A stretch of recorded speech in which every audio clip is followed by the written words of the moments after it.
नमस्कार दर्शकवृन्द, प्राइम संवादमा यहाँलाई हार्दिक स्वागत छ। उपस्थित छु दृष्टिवाणी थेताल।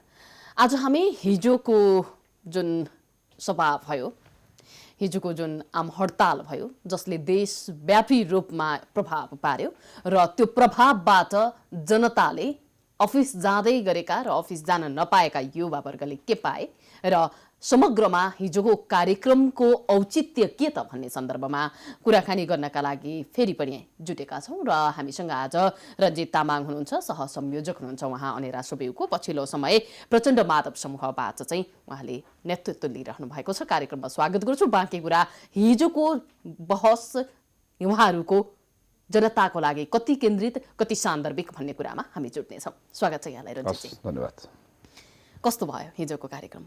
हिजोको कार्यक्रम भव्य र शानदार रूपमा सम्पन्न भयो। प्रतिगमन विरुद्धको आन्दोलनमा आम जनताको पनि समर्थन जस्तो, आम जनताको पनि एक प्रकारले आलोचना पनि एक ढङ्गले होला, तर आम जनताले यो प्रतिगमनका विरुद्धमा हो, यो संविधानको मर्म र भावना विरुद्ध सरकारले गरेको निर्णयको विरुद्ध हो, संसद विघटनको विरुद्ध हो, यो सरकारको नाङ्गो प्रकारको तानाशाही र फाँसीवाद लाद्ने कदमका विरुद्धमा हो, यो लाल आतंकको विरुद्धमा हो भन्ने प्रकारले जनताले बुझेको पाउँछौँ। यद्यपि केही समस्याहरू भयो, हामीले हिजो वाचा पनि गरेका थियौँ।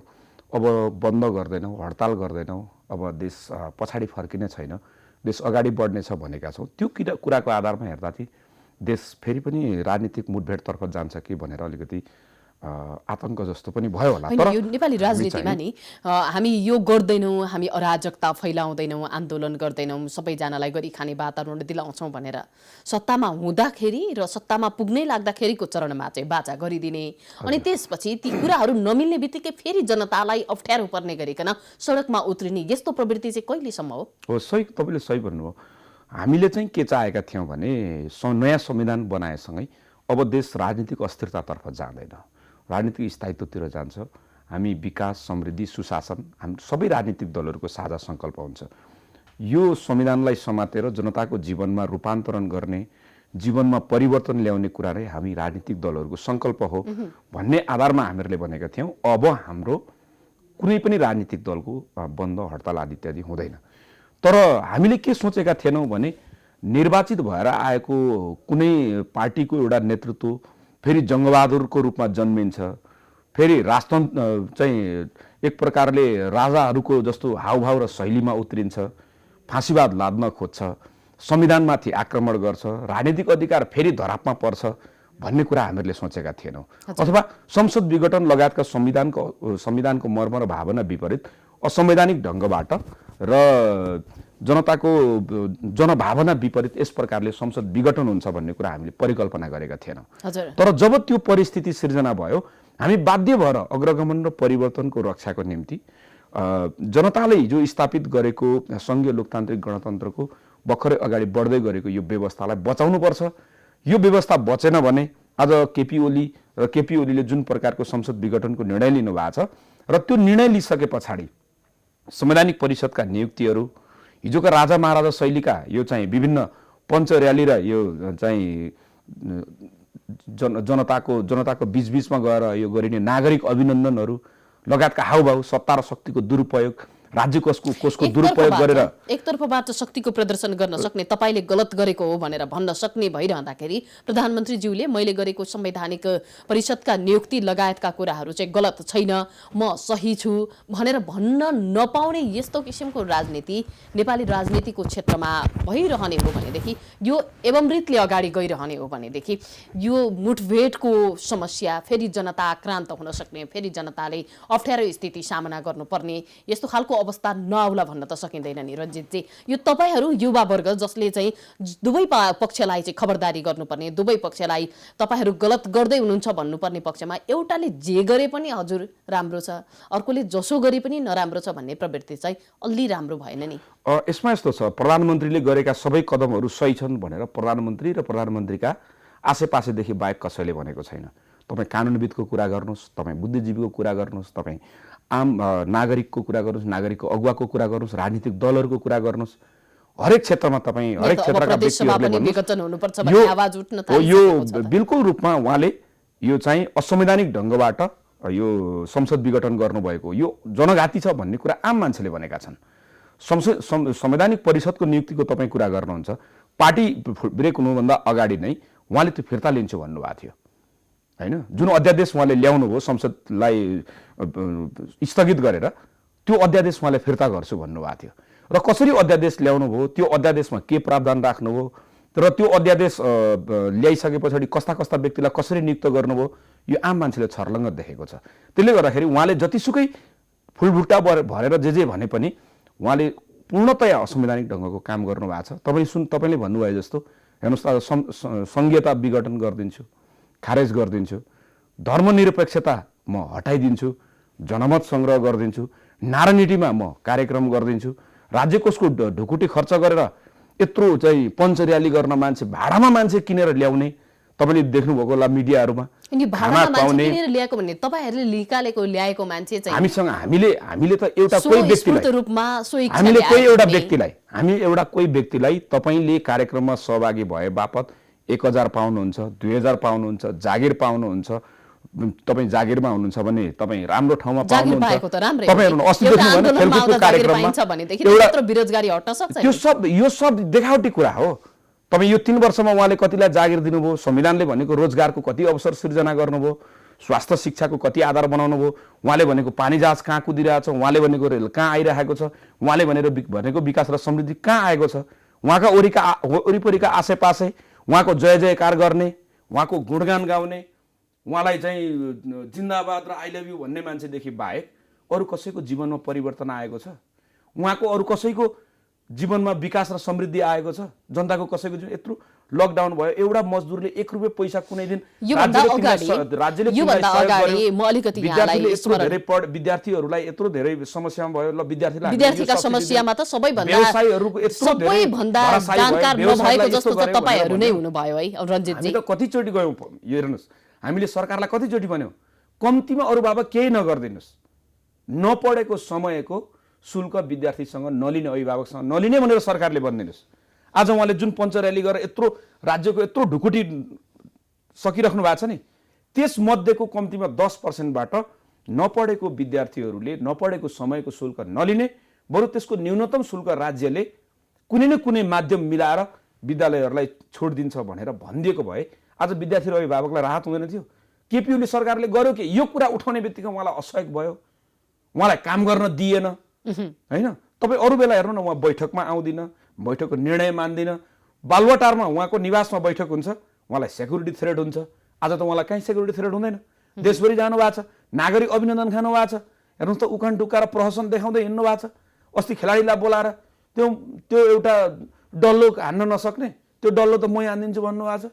त्यो यत्रो नाथे भकुण्डो, त्यो भकुण्डो त मै हानिदिइहाल्छु नि भने जस्तो गर्नुभएको छ। आज हेर्नुहोस् तपाईँ, हरेक सरकारी कर्मचारीलाई उहाँको आफ्नो कार्यकर्ता जस्तो अनिवार्य रूपमा कार्यक्रममा आउने भनेर उर्दी लाउनु भएको छ। यो के हो? यो प्रधानमन्त्रीको के शैली र तरिका हो? र सँगसँगै तपाईँ आम मान्छेले भन्नुहोस्, यो संविधान सम्मत छैन भनेर पूर्व प्रधान न्यायाधीशहरूले बोल्नुभयो। उहाँले हेर्नुहोस् त कस्तो शब्दको प्रयोग गर्नुभयो। अनि निर्वाचन आयोगको पूर्व प्रमुखहरूले, आयुक्तहरूले बोल्नुभयो। हेर्नुहोस् त उहाँले के भनिराख्नु भएको छ। उहाँका मान्छेहरूको शैली हेर्नुहोस् त, यो सबै हिसाब किताब कहाँबाट आएको छ? उहाँले यो देशलाई कता लैजान खोज्नु भएको छ? आज उहाँका मन्त्रीहरूका तामझाम हेर्नुहोस् त, दौडधुप हेर्नुहोस् त, उहाँको मुहारमा खुसी देख्नुहोस् त। हेर्नुहोस् त उहाँ दौडिएको, यति उहाँ दौडेर, उहाँका मन्त्री दौडेर यो सारा यति चमक दमक गर्न उहाँ सक्नुहुने रहेछ। यो 3 वर्षमा उहाँले किन गर्नु भएन? यो 3 वर्ष उहाँले कम्तीमा आज जे वातावरण भएन र नि त, दिनु भएन र नि त, गर्नलाई दिनु भएन। दरसँग नटेक्ने, मलाई अर्कोले छिर्का हाने भनेर भन्ने, आफू एउटा काम तपाईँ पहिलो सरकार, म यसमै यही कुरा पनि जान चाहन्छु। केपीओले पुरा आकाशको तारा झार्छु भन्नुभयो। हामीहरूले पनि भन्यौँ सिङ्गो पार्टी करिब 2/3 जनताको मत हुँदा हामीले वास्तवमै केही त गर्न सक्छौँ। उहाँले भने जस्तो पुरै आकाशको तारा झार्न हामी सक्दैनौँ, तर हामी केही न केही गर्न सक्छौँ। जस्तो विकासको हामी पुरै विकास हामी नल्याउँला, तर विकासको आधार तयार गर्न सक्छौँ। हामीले भनेको समृद्धि हामी पुरै जताततै लैजान नसकौँला, तर हामी त्यसको आधार तयार गर्न सक्छौँ। सुशासन, देशमा यति व्याप्त भ्रष्टाचार छ, त्यसलाई अरू केही नगरौँला, तर अलिकति हामीले भ्रष्टाचार गर्नु अपराध हो। जनताबाट लिएको करले, जनताले तिरेको करले, जनताको रगत र पसिनाले यहाँ ब्रह्मलुट गर्नु राम्रो होइन भनेर एक प्रकारले त्यो गर्छौँ भन्ने हामीलाई लागेको थियो। संविधानको कार्यान्वयन गर्न ऐन कानुनहरू सबै व्यवस्थित गर्छौँ, स्वास्थ्य शिक्षा रोजगारहरू सबै हामी चाहिँ एउटा लोक कल्याणकारी राज्य व्यवस्थाको हामी प्रत्याभूति दिलाउँछौँ। हामीलाई त्यस्तो केही थियो, तर उहाँको पहिलो सरकारको बजेट हेर्नुहोस् त, कोही उत्साहित छ? ल अब पहिलो सरकारको पहिलो बजेट सबै कुरा मिलाउनको निम्ति त्यो राम्रो आएन। दोस्रो बजेट आयो, दोस्रो बजेट कसरी आयो? उहाँलाई त मन परेको मान्छे उहाँले अर्थमन्त्री बनाउनु भएको, उहाँले छानेको मान्छे हो नि हैन, उहाँसँग सबै कुरा उहाँले जे भन्नु त्यही गर्ने मान्छे बनाउनु भएको। दोस्रो बजेटमा आउँछ कि भन्नु, दोस्रो बजेटमा के आयो? तेस्रो बजेटमा आउँछ भने के आयो भन्यो बाहिर के भने होइन यो चाहिँ 5 वर्षको स्थायी सरकार भएको हुनाले यो 5 वर्षसम्म जाने गरी यसले त्यो चाहिँ फाउन्डेसन तयार गर्दै गर्दै आउँछ भनेर। के फाउन्डेसन तयार गर्यो हेर्नुहोस् त, तपाईँ अनियमितताको कुरा गर्नुहुन्छ, ओम्नी यति त्यस पछाडि 70 करोड लगायतका यस्ता गुठी विधेयक लगायतका कुराहरू जनताको हित विपरीत छ, राष्ट्रको हित विपरीत छ भनेर भन्दाखेरि त्यो असहयोग भयो। उहाँलाई मन परि गर्न छुट दिने, त्यो सबै कुराहरू भइरहँदा, यो घोटाला भइरहँदा, यी कुराहरू भइरहँदा प्रचण्ड सँगै हुनुहुन्थ्यो नि माधव कुमार नेपाल पनि। त्यही भएर उहाँहरूले कुरा उठाउनु भयो 2 वर्षसम्म। उहाँलाई संसद दलको नेता र पार्टीको अध्यक्ष बनाउँदा केही भन्नुभयो? कुरा उठाउनु भन्दा त्यो भन्दा अगाडि चाहिँ पचाउन सकिँदैन। म तपाईँलाई भन्न चाहन्छु, जस्तो 2 वर्षसम्म पार्टीभित्र छलफल भयो, कुराकानी भयो, पार्टीले सरकार चलाउने कि सरकारले पार्टी चलाउने भन्दा स्वाभाविक रूपले पार्टीले सरकार चलाउने हो, पार्टीले बैठकले निर्णय गर्ने हो, सरकारले आफ्नो औपचारिक निर्णय गर्ने हो। कम्युनिस्ट पार्टीमा थियो, किनभने उहाँलाई प्रधानमन्त्री त पार्टीले बनाएको हो, संसद दलको नेता त पार्टीले बनाएको हो। तर पार्टी विभाजन भइसकेपछि पनि प्रधानमन्त्री त हुनुहुन्छ। त्यस पछाडि काम गर्दै जाने क्रममा पार्टीका नेताहरू कोही बोल्नु भएन। संसदीय दलको नेता उहाँलाई बनाउनु भयो, पार्टीको अध्यक्ष बनाउनु भयो, उहाँका सबै निर्णय मान्नुभयो। जब एकपछि अर्का अलोकप्रिय कामहरू आए, जनताको त्यसमा टिप्पणी आयो, जनताको त्यसमा आक्रोश देखियो, त्यस पछाडि पार्टीले भन्न थाले यो हाम्रो सरकारको काम यो होइन, जनताले हामीलाई यतिको निम्ति मात्रै मत दिएको होइन, हामीले जनतालाई धेरै बाचा गरेका छौँ, हामीले जनतासँग धेरै प्रतिबद्धता गरेका छौँ, त्यो अनुसार हामीले केही न केही परिवर्तनको काम गरौँ। त्यसको लागि बरु सरकारमा बसेका मान्छेहरूको तरिका मिलेन, शैली मिलेन, काम गर्न सकेन। पार्टीमा अरू पनि सक्षम र योग्य मान्छेहरू छन्, प्रधानमन्त्री बन्न सक्षम मान्छेहरू छन्, मन्त्री बन्न सक्षम मान्छेहरू छन्, विज्ञहरू छन्, हरेक प्रकारका मान्छेहरू पार्टीमा छन्। ती मान्छेहरूको क्षमता र योग्यतालाई पार्टीभित्र प्रयोग गरौँ, तर जनतालाई समस्यामा पर्ने काम नगरौँ, जनता आकर्षित हुने काम नगरौँ। यहाँहरूले त अब यहाँहरूको तर्फबाट त प्रधानमन्त्रीज्यूलाई साधारण सदस्यबाट पनि हटाइसक्नु भएको छ। यी सबै कुराहरू छन्। अब पार्टीको नीति विधि नमान्ने, बैठकमा नआउने, काहीँ केही नगर्ने भनेपछि उहाँलाई यहाँ मानार्थ राख्ने भन्ने पार्टीको कुनै प्रावधान छैन। पार्टीको म पहिलो अध्यक्ष हुँ भनेर उफ्रिँदै हिँड्ने हो नि त, अध्यक्ष म अगुवा हुँ भनेर भन्दै हिँड्ने, तर पार्टीको एउटा पनि विधि र पद्धति नमान्ने, बैठक नमान्ने, निर्णय नमान्ने। जो पार्टीको जुन कमिटीको जुन संस्थाको कोही व्यक्ति अध्यक्ष हुन्छ, विधानसम्म तपाईँ जानु भएन भनेर छलफल भइरहँदा, सुन्नुहोस् न रञ्जितजी, विधानसम्म तपाईँ जानु भएन, संविधानसम्म तपाईँ जानु भएन भनेर तपाईँहरूले छलफलका क्रममा रहँदा, यहाँका अग्रपङ्क्तिमा रहनुभएका नेताहरू उहाँको छलफलमा रहँदाखेरि उहाँहरूले भन्ने चाहिँ के हुन्छ? केपी शर्मा ओलीज्यूले भन्नु के हुन्छ अथवा मौन बस्दैन हुन्छ? अनि पार्टीभित्र यस्तो हो, पार्टी जब सरकारको कामहरूको बारेमा पार्टीभित्र कुरा उठ्न थाल्यो नि, कुरा उठ्न थालिसके पछाडि उहाँलाई के लाग्यो भने मलाई असहयोग गर्न खोजेको हो कि भनेर उहाँलाई मनको असहयोग भएकै हो भन्ने चाहिँ उहाँलाई लागेको मात्रै एउटा मनोविज्ञान उहाँलाई लाग्यो। तर हाम्रो कुरा चाहिँ मनको बागले खाएको हो उहाँलाई। पार्टीले असहयोग गर्न खोजेको होइन। यदि पार्टीले असहयोग गर्न खोजेको हुन्थ्यो भने 2076 साल मङ्सिर 4 गते दुईटा अध्यक्षहरूको बिचमा एउटा सहमति भयो। सहमति के भयो भने पार्टी एकता हुँदाखेरिको सहमतिको पुनर्सहमति भयो, अर्को सहमति भयो। पार्टी एकता हुँदा के भनिएको थियो भने आधा आधा कार्यकाल प्रधानमन्त्री हुने दुईटा अध्यक्षहरू, बैठकको नेतृत्व आलोपालो गर्ने भन्ने भएको थियो। तर जब 2.5 वर्षको समय अवधिमा हिजो फेरि हामीले जनतालाई पनि भनेका थियौँ हामी स्थिर सरकारको पक्षमा छौँ। स्थिर सरकार भनेको बिचमा चेन्ज हुने होइन, मन्त्रीहरू चेन्ज होला, अरू निकाय चेन्ज होला, तर प्रधानमन्त्री चेन्ज हुने होइन।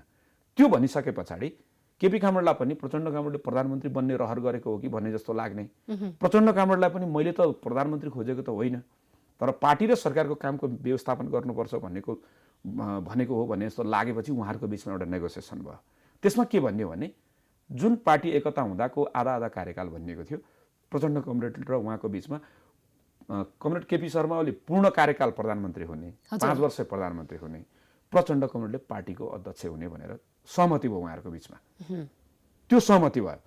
त्यो सहमति भइसके पछाडि त उहाँ त स्थिर सरकारको 5 वर्षै प्रधानमन्त्री हुनुभयो नि। उहाँलाई त असहयोग गर्न खोजेको देखिएन नि। यदि असहयोग गर्न खोजेको भए कमरेड तपाईँ असफल हुनुभयो। यो पार्टीमा प्रधानमन्त्री हुने योग्यता तपाईँ मात्रै होइन र तपाईँ फेल हुँदाखेरि यो सिङ्गो पार्टी फेल हुने होइन। तपाईँ फेल हुँदा यो सिङ्गो पार्टी फेल हुने होइन र तपाईँ असक्षम हुँदा यो सिङ्गो पार्टी असक्षम हुने होइन। तपाईँ पछाडि पनि देशको नेतृत्व गर्ने सक्षम र योग्य पार्टीका अध्यक्षहरू, प्रधानमन्त्री बन्न योग्य उम्मेदवारहरू पार्टीको लाइनमा हुनुहुन्छ भनेर पार्टीले भन्थ्यो नि त, यदि उहाँलाई असहयोग गर्न खोजेको भए। तर के भन्नु, ठिक छ तपाईँ 5 वर्ष प्रधानमन्त्री हुनुहोस्। हिजो हामीले जनतामा कमिटमेन्ट पनि गरेका छौँ स्थिर सरकारको, सँगै तपाईँलाई पनि यो 2.5 वर्षमा परिणाम देखाउन नसके पछाडि अरू 2.5 वर्ष काम गर्दा मैले परिणाम देखाउँछु भन्ने पनि तपाईँलाई भान छ, तपाईँलाई त्यस्तो भित्र लागेको छ भनेर उहाँहरूको बिचमा नेगोसिएसन भयो। प्रचण्ड कमरेडले पार्टीको कार्यकारी अध्यक्ष हुने भन्ने सहमति भयो। त्यो हुने बित्तिकै उहाँले प्रधानमन्त्रीको आफ्नो कुर्सी सुरक्षित गर्नुभयो, उहाँले जे चाहनु भएको थियो। तर त्यसको भोलिपल्ट एउटा टेलिभिजन बोलाएर उहाँले के भन्नु, को कार्यकारी अध्यक्ष, म हुँ कार्यकारी अध्यक्ष, सहमति गर्दा मेरो कहाँ नाम लेखिएको छ भनेर उहाँले भोलिपल्ट भन्नुभयो। बैठकका हरेक निर्णयहरूमा पार्टीका कार्यकारी अध्यक्ष भनेपछि त पार्टीको समग्र काम उहाँले गर्नुपर्ने हो नि, किनभने एउटा व्यक्तिले दुईटा जिम्मेवारी लिँदाखेरि फोकस आउट भयो, केन्द्रीकृत भएन। त्यसो हुँदाखेरि उहाँले सरकारको सम्पूर्ण काममा ध्यान दिने तर महत्त्वपूर्ण कुराहरू पार्टीमा सल्लाह गर्ने, प्रचण्ड कमलले पार्टीको सम्पूर्ण काम गर्ने तर महत्त्वपूर्ण निर्णय गर्दाखेरि पार्टीको कमिटीमा निर्णय गर्ने भन्ने सहमति भयो।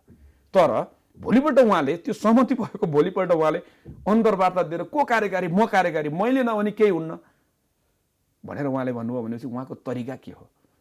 अब उहाँलाई असहयोग कसले गर्यो? अब भोलि हिजो यहाँहरूले कार्यक्रम गरेसँगै आज प्रधानमन्त्रीज्यूको तर्फबाट आम सभाको एउटा घोषणा भएको छ। हिजोको र आजको कार्यक्रमका मूल्याङ्कनहरू भरेदेखि नै हुन थाल्नेछन्, कसरी लिनु भएको छ? सरकारको सत्ता र शक्तिको दुरुपयोग गरेर राज्यको ढुकुटी खर्च गरेर जसरी भाडामा मान्छेहरू ल्याएर उतारिएको छ, ती मान्छेहरूको तुलनामा हामीले केही समय अगाडि जुन कार्यक्रम गऱ्यौँ त्यो कार्यक्रममा स्वतःस्फूर्त प्रतिगमनको विरुद्धमा आएका मान्छेहरूको मूल्याङ्कन र राज्यको सत्ता र शक्तिको दुरुपयोग गरेर देशको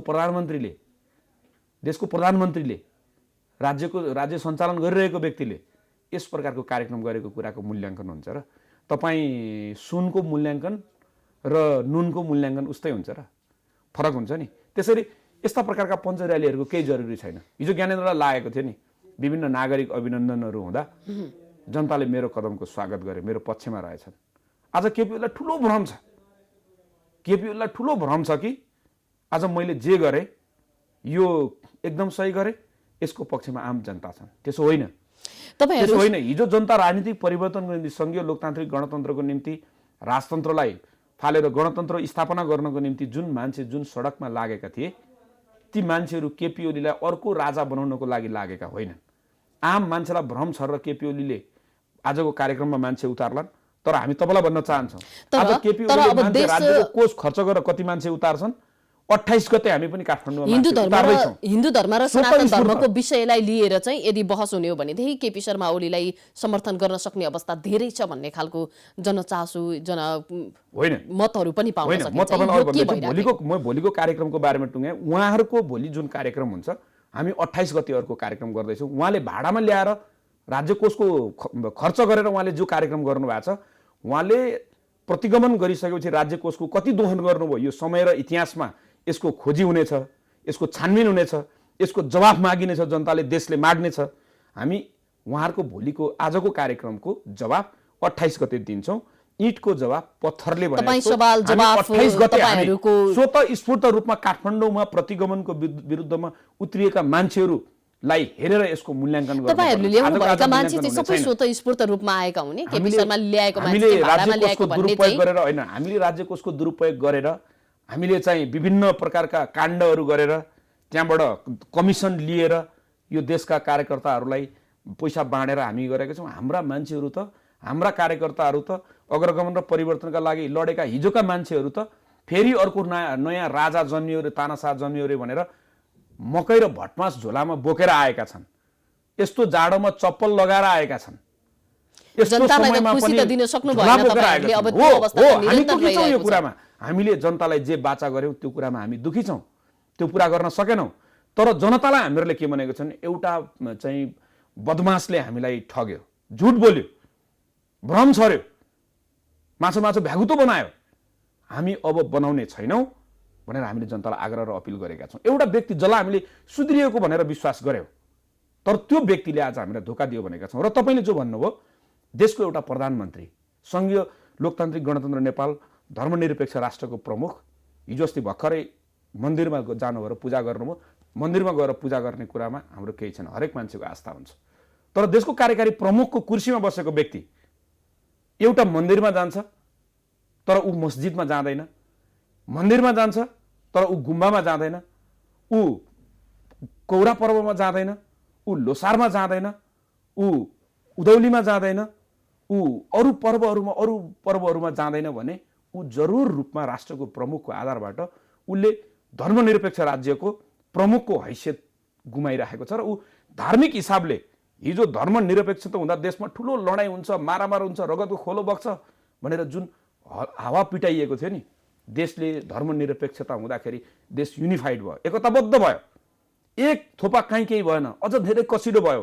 कौरा पर्व मनाउनको लागि पूर्वका किराँतहरू जाने, पूर्वको उधौली र उभौलीमा नाच्नको लागि मधेसका चाहिँ आदिवासी जनजातिहरू अरू मानिसहरू जाने, यस्तो प्रकारको जुन भाव देखियो नि, आज केपी ओलीले के गरिरहेको थिएन, आफ्नो कुर्सी जोगाउनलाई, आफ्नो प्रतिगमनकारी निर्णयलाई वैधानिकता दिनको लागि, त्यसलाई टिकाउनको लागि आज धार्मिक रूपमा मान्छेहरूलाई उचालेर, मान्छेहरूको मनोविज्ञानमा खेलेर आज सहिष्णुता चाहिँ असहिष्णुता भनेपछि निर्वाचन हुँदैन, हामी एकदमै अन्त्यमा आइसकेका छौँ कार्यक्रममा लाग्नु भएको छ, धार्मिक युद्ध भड्काउन लाग्नु भएको छ। हामी केपी ओलीलाई भन्न चाहन्छौँ, एकताबद्ध भएर एकले अर्कोलाई सम्मान गरेर बसेको धर्मनिरपेक्ष राज्यको नागरिक भएर बसेको देशलाई केपी ओलीले फेरि अर्को चलाखी गरेर जनता जुदाएर आफ्नो कुर्सी जोगिन्छ भन्ने नसोचे हुन्छ।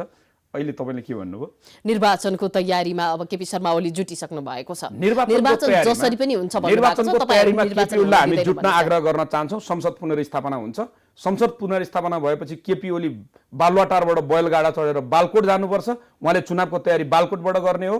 2 वर्ष पछाडि सङ्घीय र प्रदेशको चुनाव हुनेछ, 1 वर्ष पछाडि स्थानीय चुनावको तयारी हुनेछ। केपी ओलीले मैले यति सिट जित्छु र उति सिट जित्छु भनेर फुर्ती लगाएका छन्। जनतालाई फेरि ढाँट्न जान्छु र जनतालाई फेरि आँखामा छारो हालेर म चाहिँ यो आकाशको तारा झार्छु भनेर उहाँले ठान्नु भएको छ। जनता भेडा छैनन्, जनता लाटा छैनन्। केपी ओलीलाई जनताले चिनिसकेका छन्, बुझिसकेका छन्। केपी ओलीलाई 1 वर्ष पछाडिको स्थानीय चुनावमा, 2 वर्ष पछाडिको सङ्घ र प्रदेशको चुनावमा चुनावको तयारी गर्न र जनतालाई के भनेर जाने त्यो एजेन्डा तयार गर्नको लागि हामी आग्रह गर्न चाहन्छौँ। म यो कार्यक्रममा केपी शर्मा ओलीज्यूले तोक्नु भएको समयमा निर्वाचन हुन दिनु हुँदैन तपाईहरु? दिने होइन। यो तपाईलाई लाग्छ कि देशका सबै मानिसहरू केपी ओली जस्तै मूर्ख छन्? संघीयता यत्रो यो चाहिँ संविधान पढेका छैनन्। संविधान पढेको र न्यायालयले संविधानको व्याख्या गर्ने भएको हुनाले उहाँले गरेको असंवैधानिक कदम उहाँले भन्नुभएको छ नि, यहाँ सामाजिक सञ्जालतिर पनि आछ नि, कुन कुन धारा प्रयोग गर भनेर चित्रसहित। त्यस्तो चित्र यो संविधानले र न्यायालयले मान्दैन, यसले संविधानको धारा मान्छ। संविधानको धारा मान्दाखेरि उहाँको कदम असंवैधानिक छ, उहाँको कदम गलत छ। संसद पुनर्स्थापना हुन्छ। संसद पुनर्स्थापना भएपछि केपी ओलीको मनपरी केपी ओलीको तानाशाही बन्ने रहरलाई कसरी तह लगाउने भन्ने कुरा सार्वभौम संसदले निर्णय गर्छ। हस्, धन्यवाद कार्यक्रममा आइदिनु भयो। यहाँहरूको राजनीतिक जीवन सफल बनोस्, जनता मैत्री बनोस्, हाम्रो शुभकामना छ। धन्यवाद। दर्शकवृन्द, नेपालमा भएको राजनीतिक आरोह अवरोहले सबैभन्दा बढी समस्यामा जनता परेका छन्। हिजो भर्खरै भएको आम हडतालले देशमा नेपाल बन्दको कार्यक्रमले गर्दा पनि धेरै जनता दुःखी भएका हामीले धेरै फुटेजहरू यहाँहरू समक्ष राखिसकेका छौँ। देश स्थिरतातर्फ लागोस्, देशमा सुशासन समृद्धिको एउटा पहलकदमी त सुरुवात होस् भनेको यो अवस्था अहिलेसम्म आएर पनि प्राप्त गर्न सकिएको अवस्था छैन। जो जहाँ छौँ त्यहाँबाट सुशासनका निमित्त, शान्तिका निमित्त खबरदारी गरौँ। आजको कार्यक्रमबाट बिदा हुन्छु। नमस्कार।